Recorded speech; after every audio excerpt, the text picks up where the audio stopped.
Hope you had a great break. We're going to switch into organizational collaboration, another topic from this chapter.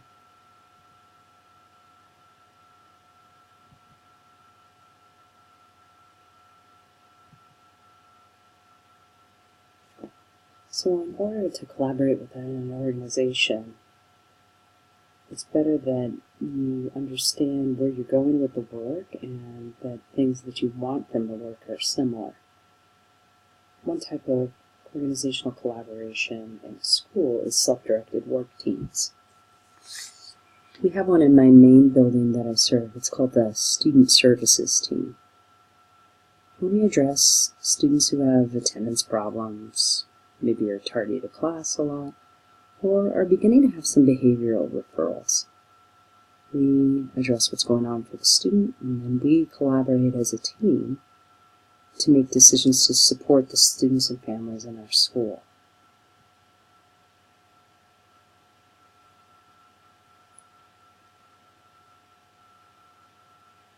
Quality circles are part of the total quality management movement.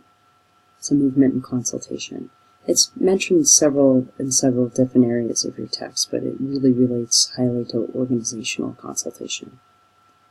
In a student quality circle, smaller groups of students meet with a facilitator at regular intervals, and they analyze problems that they're having in class or problems that they're having in school.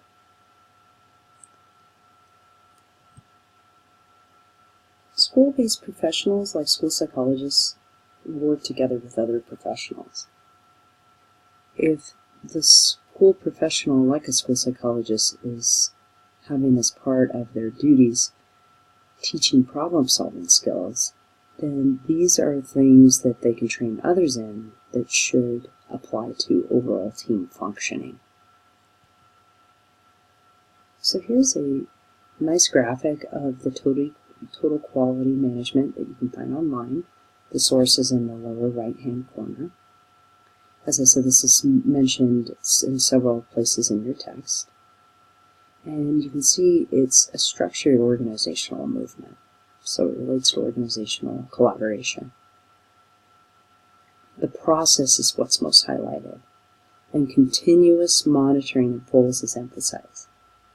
Can you see how what we just discussed over here with quality circles fits well into the total quality management movement that's highlighted here? Quality circles could be a feature in the system that would impact all aspects of the system. And remember, with total quality management, problems are seen as dynamic, and you should always be going through a process to examine how things are interacting within the system.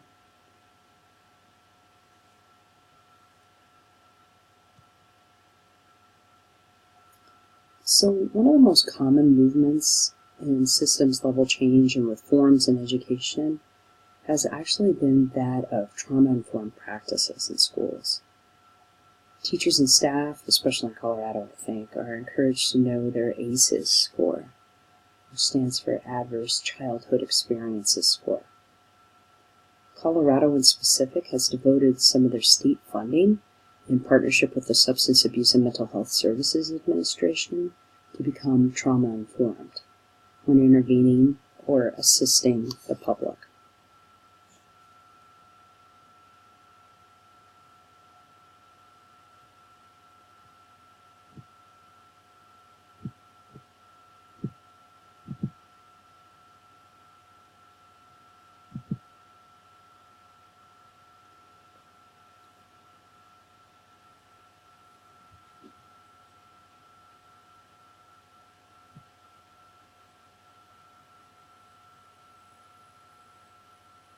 I've been lucky enough to be trained by Ashley Brock Baca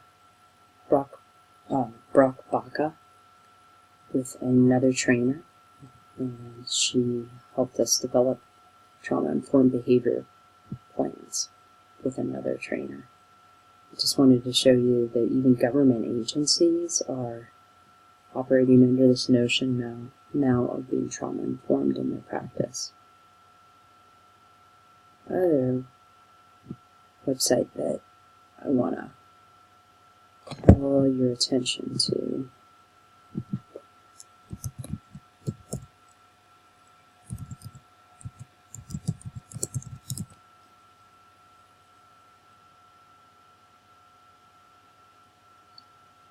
is this COACT Colorado site. Again, through some of the funding with the Substance Abuse and Mental Health Services Administration, we have this, and it's an excellent website. I hope that you get the chance to peruse it. And excellent videos. You can take the Adverse Childhood Experiences Inventory. Like earlier, I had found the other co-trainer that had trained me, Baca. I found his video. Let me see if I can find it for you here so that you can go back when you get time. His name is Jerry Yeager. Very good speaker. And like I said, that just to another training and behavior. It was following me personally, really good trainer. Really helped impact my life and school systems in general areas. Really good co-trainer. Talks about why it's important to recognize trauma. And of course, there's a plug for the National Child Traumatic Stress Network. I really realize if I didn't plug it out while I was talking to you about this school reform systemic effort.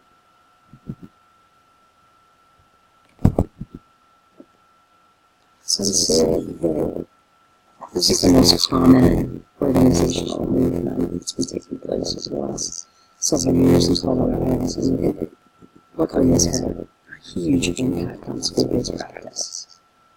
And systems level changes, really, and reform efforts that we're making in our schools. And I think, too, that it's something important for all of us as school psychologists to have within our lens, because students come to school with a host of things that they've experienced, and also teachers are the same way. And it's probably another aspect of being a reflective and ethical practitioner, that we know things that affect us. And if we need to refer things to other people or collaborate with other people, then we get too close to home because of our experiences as backgrounds. It's something important for us to know too. So what we're going to do over the next YouTube link that I'll have is we'll be watching one of the harbingers of this movement. It's a inner-city school system in a really urban and impoverished area in San Diego. And we'll be watching some information about Cherokee Point Elementary and also City Heights Elementary. That's why I included this quote here. And we'll see how when schools accept these sorts of changes and they make their practices more trauma-informed, that it tends to have an effect on the entire system. It's not just something that helps an individual child that comes into the classroom escalated, but it has kind of a ripple effect that goes out into all aspects of school functioning, school health. I think it's a good topic to include, not only because we're talking a bit about school-based reform and systemic reform, but because it's the zeitgeist right now of how practice in schools is kind of changing, and how educators are called to, while holding high standards, be able to have an environment where students aren't triggered daily and can function at their very best, because the school itself is a safe place, wherein their personal lives it may not be safe. And this is something that I hope we can discuss together in future classes. We obviously won't be able to do it because you'll launch this video next after this screencast is over. But I hope that we revisit this area because it's a huge area related to school reform efforts and organizational consultation. And I would venture that you may have to do some training and education or even some psychoeducation with this topic being the main theme that you're discussing. So I hope that before our class ends, before this consultation class ends, that is, that we have a chance to discuss this video and talk about how, if you are truly trauma sensitive in terms of the way that you interact with teachers, parents, other professionals, that you're really enhancing the overall health of that school. Because there was an old saying, in fact, that NASPAD, they had a poster of it too, had this kid kind of walking in the rain with a backpack that was pretty stuffed, and it said, kids carry more to school than their backpacks, and then it said NASP, as the school psychologist knows.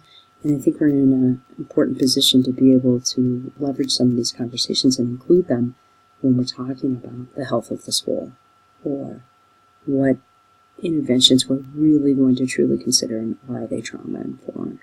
And maybe, too, to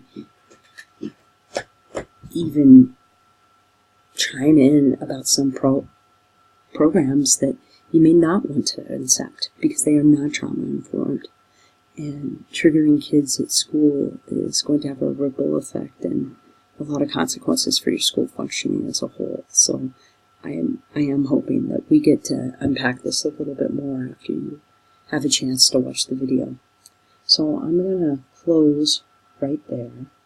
And our last screencast will basically be just introducing the seminar topic, reading each of the questions to you, and then just kind of reviewing the agenda as a summary piece so that we can see what we've covered tonight. So the next thing that you'll be doing is you'll be launching this video, creating a culture of compassion, Inner City, San Diego, to look at this movement of trauma-informed practices.